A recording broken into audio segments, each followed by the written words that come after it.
चढ़ई आउ ता छोटा झियो परी माँ झियो दी जण घरे एका थांती। बापा चढ़ई बाहर जाई सानू का सहित मद पिउ थाए।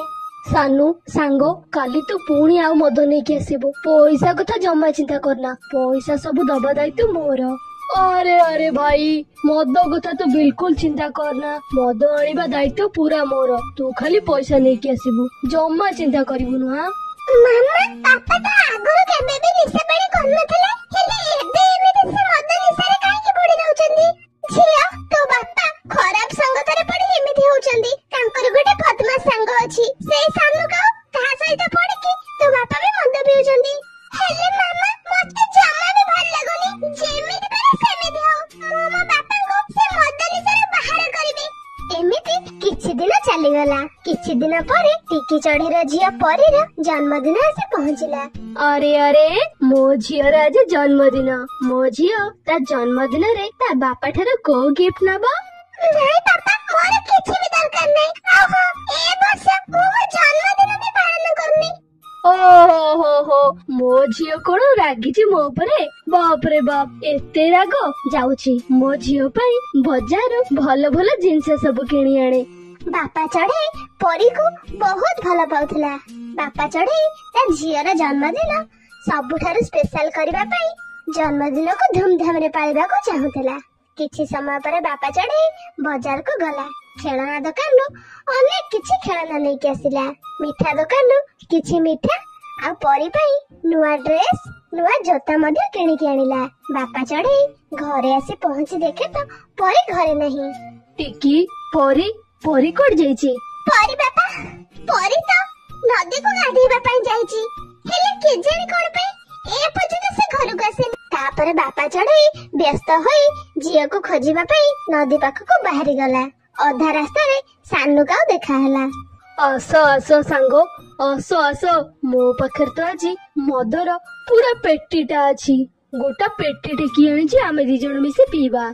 बापा चढ़ई निज झियो परी आ परीर जन्मदिन कथा सबु किछि भूली मद पीबार व्यस्त होई पड़िला। संध्या हबा पर्यंत बापा चढ़ई सानू का पाखरे बसी मद पिउथाए। परीर जन्मदिन कथा बापा चढ़ईर टिके भी मन पड़ुन थाए।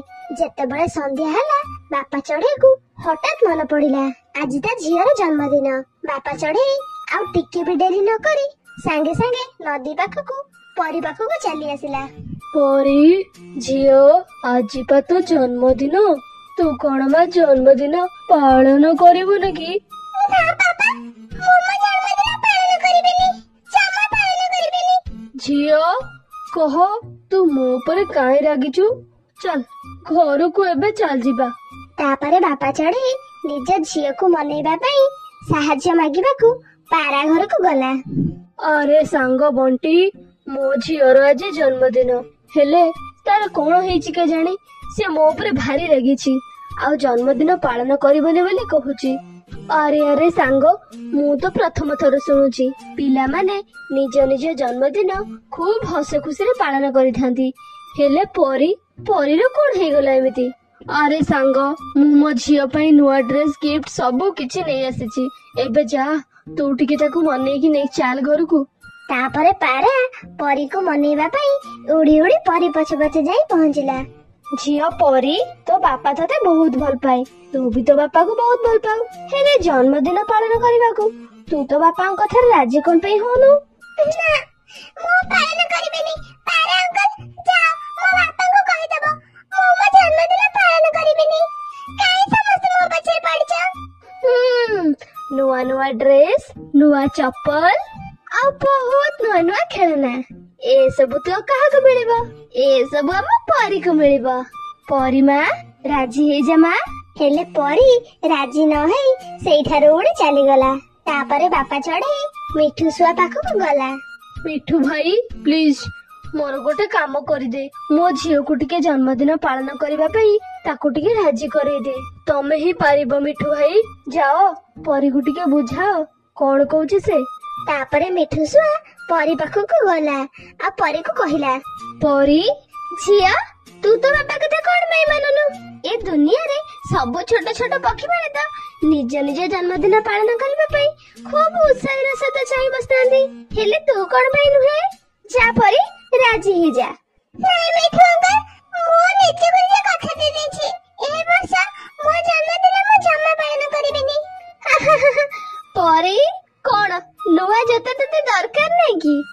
ନାଇଁ ନାଇଁ ମିଠୁ ଅଙ୍କଲ, ମୋର ନୂଆ ଜୋତା ଫୋତା କିଛି ବି ଦରକାର ନାହିଁ। ମୋର କିଛି କେକ୍ ମିଠା ଏସବୁ କିଛି ଆବଶ୍ୟକ ନାହିଁ। ବାସ୍ ମୁଁ ମୋ ଜନ୍ମଦିନ ପାଳିବିନି ମାନେ ପାଳିବିନି। ତମେ ଏଠୁ ପଳାଅ। ପରି ବାପା, ତମେ ଏକା? ମୋ ଝିଅ କୁଆଡେ ଗଲା? ତମେ ତ ପରୀକୁ ମନେଇବା ପାଇଁ ଯାଇଥିଲ, ହେଲେ ସେ କୁଆଡେ ଗଲା? ଟିକି, ମୁଁ ପରୀକୁ ବହୁତ ବୁଝିବାକୁ ଚେଷ୍ଟା କରିଥିଲି, ହେଲେ ସେ ତ ମୋ କଥା ହିଁ ଶୁଣୁନି। ପରୀକୁ ବୁଝିବା ପାଇଁ ପାରା ଭାଇ ଆଉ ଶୁଆ ଭାଇକୁ ମଧ୍ୟ ପଠେଇଥିଲି, ହେଲେ ପରୀ ତାଙ୍କ କଥାରେ ବି ନାରାଜ। ତାର ଗୋଟେ ଜିଦି, ଜନ୍ମଦିନ ପାଳିବନି ମାନେ ପାଳିବନି। ହେଲେ କଣ ପାଇଁ? ପରି ବାପା, ମୁଁ ଜାଣିଛି କଣ ତାର ହେଇଛି। ମତେ ଖାଲି ଟିକେ ପରୀ ପାଖକୁ ନେଇକି ଚାଲ। ତାପରେ ଟିକି ଚଢେଇ ତା ସ୍ୱାମୀ ସହିତ ମିଶି ପରୀକୁ ଖୋଜିବା ପାଇଁ ଜଙ୍ଗଲ ମଧ୍ୟକୁ ଗଲା। ନାଇଁ ମାମା, ତମେ ବାପାଙ୍କୁ ନେଇ ଘରକୁ ଚାଲିଯାଅ। ଝିଅ ପରୀ, ଯଦି ତୋ ବାପା ମଦ ପିଇବା ଆଜିଠାରୁ ଛାଡି ଦିଅନ୍ତି, ତାହେଲେ ତୁ କଣ ତୋ ଜନ୍ମଦିନ ପାଳନ କରିବୁ? ଏଇଥିପାଇଁ ତ ମୁଁ ମୋ ଜନ୍ମଦିନ ପାଳନ କରୁନଥିଲି। ଆଗ ବାବା ମତେ କଥା ଦେବେ, ଆଜିଠାରୁ ଆଉ କେବେ ବି ମଦ ଛୁଇଁବେନି। ତାପରେ ମୁଁ ଯାଇ ଘରକୁ ଯିବି ଆଉ ଜନ୍ମଦିନ ପାଳନ କରିବି। ପରୀର ଏ କଥା ଶୁଣି ବାପା ଚଢେଇ ଜାଣିଗଲା କଣ ପାଇଁ ତା ଝିଅ ତା ଉପରେ ଏତେ ରାଗିଥିଲା। ପରୀ, ମୋ ଝିଅ, ତୁ ଏ କଥା ତ ଆରମ୍ଭରୁ କହିପାରିଥାନ୍ତୁ ନା। ବାପା, ମୁଁ ଏ କଥା ଆଗରୁ କହିଲିନି କଣ ପାଇଁ? ଜାଣିଛ ତମେ ବି ଜାଣିବା ଦରକାର। ମୁଁ କୌଣସି ନୂଆ ଡ୍ରେସକୁ ଭଲ ପାଏନି, ନା ନୂଆ ଚପଲ, କିଛି ନୂଆ ଖେଳନା ମତେ ଦରକାର ନାହିଁ, କି ମିଠା କେକ୍ ବି ମତେ ଦରକାର ନାହିଁ। ମୁଁ ଖାଲି ମୋ ପାପାକୁ ଭଲ ପାଏ ଆଉ ମୋ ପାପାକୁ ଚାହେଁ। ହଁ, କେବଳ ମୋ ପାପାଙ୍କୁ। ମତେ ଆଉ କୌଣସି ଜିନିଷ ପ୍ରତି ଲୋଭ ନାହିଁ, କି ଭଲ ପାଇବା ବି ମୋର ନାହିଁ। ମୁଁ କେବଳ ମୋ ପାପାଙ୍କୁ ଭଲ ପାଏ। ପାପା, ତମେ ମତେ ଏବେ କଥା ଦିଅ, ଆଜିଠାରୁ ତମେ ଆଉ କେବେ ବି ମଦ ଛୁଇଁବନି। ଝିଅ ପରୀ, ତୋ ମା ସାକ୍ଷୀ ଅଛି। ଆଜିଠାରୁ ମୁଁ ତତେ କଥା ଦଉଛି, ମୁଁ ଜୀବନରେ କେବେ ବି ମଦ କଥା ଭାବିବି ବି ନାହିଁ। ଆଉ ହଁ ଝିଅ, ଯାହା ସବୁ ଘଟି ଯାଇଛି ସେଥିପାଇଁ ମତେ କ୍ଷମା କରିଦେ ତୁ। ତାପରେ ପରୀ ଖୁସି ହେଇ ଦୌଡ଼ି ଯାଇ ତା ବାପା ଛାତିରେ ଲାଗିଗଲା। ଛି ବାପା, ଏବେ ବି ମଦର ବାସ୍ନା ବି ଯାଇନି। ତାପରେ ବାପା ଚଢେଇ ବହୁତ ଲଜ୍ଜିତ ହେଲା। ତାପରେ ପରୀ, ଟିକି ଚଢେଇ ଆଉ ବାପା ଚଢେଇ ସମସ୍ତେ ମିଶି ପରୀର ଜନ୍ମଦିନ ପାଳନ କରିବା ପାଇଁ ଘରକୁ ଗଲେ। ଘରକୁ ଯାଇ ପହଞ୍ଚି ଦେଖେ ତ ପରୀ ତା ଜନ୍ମଦିନ କେକ୍ ପୁରା ରେଡି ହେଇକି ଥିଲା। ଜଙ୍ଗଲର ଅନ୍ୟ ସବୁ ପକ୍ଷୀ ବି ଆସି ତାଙ୍କ ଘରେ ପହଞ୍ଚି ସାରିଥିଲେ। ସାଙ୍ଗମାନେ, ଆଜି ପୁଣି ଆଉଥରେ ମୁଁ ସମସ୍ତଙ୍କ ଆଗରେ ଶପଥ କରୁଛି, ମୁଁ ମୋ ଜୀବନରେ କେବେ ବି ଆଉ ମଦ ପିଇବିନି। ଆଜି ମୋ ଝିଅ ଯୋଗୁ ମୁଁ ଅନୁତାପ କରିପାରିଛି। ମୋ ଝିଅକୁ ମୋର କେତେ ଆବଶ୍ୟକ ଅଛି। ମୋ ଝିଅକୁ ଦେଇଥିବା କଥା ମୋ ଜୀବନ ସାରା ମନେ ରଖିବି, ଆଉ ମଦ କେବେ ଛୁଇଁବିନି।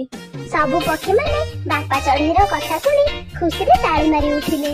ଆଜି ବାପା ଚଢେଇକୁ ତା ଝିଅର ତା ପ୍ରତି ଏତେ ଭଲ ପାଇବା ଦେଖି ବାପା ଚଢେଇ ନିଜକୁ ଗର୍ବିତ ଅନୁଭବ କରୁଥିଲା। ଆଉ ସବୁ ପକ୍ଷୀମାନେ ମିଶି ପରୀର ଜନ୍ମଦିନ ଖୁବ୍ ଧୁମଧାମରେ ପାଳନ କଲେ।